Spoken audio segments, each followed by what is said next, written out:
Alexandre Villain, je suis gérant de la société SARL Agri-Précision, qui est prestataire de services pour l'agriculture. Donc pour des agriculteurs, on fait des prestations dans leurs champs et on fait également de la vente de matériel électronique pour l'agriculture. Et on a une autre petite activité aussi de drones, de prestations de drones pour l'agriculture, la forêt et les carrières. Alors, je suis devenu entrepreneur par volonté. J'ai travaillé pendant quelques années dans des entreprises où il y avait 600-700 personnes et je me retrouvais pas humainement. J'avais envie de développer une activité moi-même pour pouvoir m'impliquer dedans et j'avais pas envie non plus de travailler tout seul dans mon coin. Donc c'était aussi une volonté d'avoir des salariés. Pas beaucoup, mais quelques salariés parce qu'à plusieurs, on est toujours plus fort.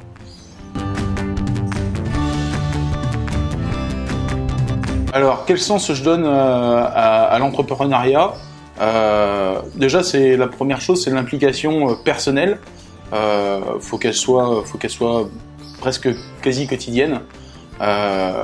Et ça, je pense que c'est un point important sur lequel il faut insister quand on est entrepreneur, tout simplement. C'est avoir des challenges, notamment des challenges aussi bien de business, mais que des challenges personnels, d'accomplissement personnel. Qu'est-ce qui me motive le matin? Je dirais que la première chose qui motive, c'est déjà le fait qu'il y ait des collaborateurs qui arrivent. Déjà, on se dit, ce matin, il faut y aller, quoi. Parce que de toute façon, ils vont être là, donc voilà. Ça, on va dire que c'est pour les jours les plus difficiles. Et puis après, il y a quand même un truc qui motive. C'est le travail bien fait, la satisfaction des clients.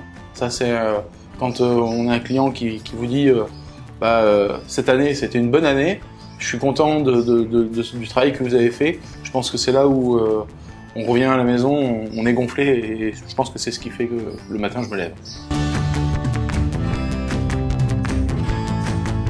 Si je devais repartir de zéro, je pense que je referais exactement le même parcours. Avec les mêmes erreurs, parce que finalement, en fait, c'est avec partir des erreurs, c'est quand on tombe qu'on apprend à se relever, finalement. J'ai pas d'erreurs majeures qui m'ont empêché ou qui m'ont humainement affecté au point de ne pas vouloir les refaire. Voilà. Et je pense que c'est comme ça qu'on devient entrepreneur aussi. À douter, oui, tous les jours, et heureusement, et même toute la journée. C'est ça qui fait avancer, parce que si on ne se remet pas en question au quotidien et sur toutes les décisions qu'on doit prendre, c'est là où en fait on rentre dans la zone de confort et où l'entrepreneur risque de se prendre une calotte parce qu'il n'aura pas vu le danger venir. Donc oui, je doute tous les jours et je dirais heureusement. Et demain, l'espoir, c'est de pouvoir toujours pérenniser l'entreprise, pouvoir toujours la développer, prendre plaisir à la développer, avoir des nouveaux collaborateurs ou garder mes collaborateurs existants et qui s'accomplissent eux-mêmes. Ça, je pense que c'est un point aussi de satisfaction. Quand on a des collaborateurs qui prennent plaisir à rester dans l'entreprise et à développer des activités, je pense que c'est ce qui fait qu'on se dit que le challenge est gagné.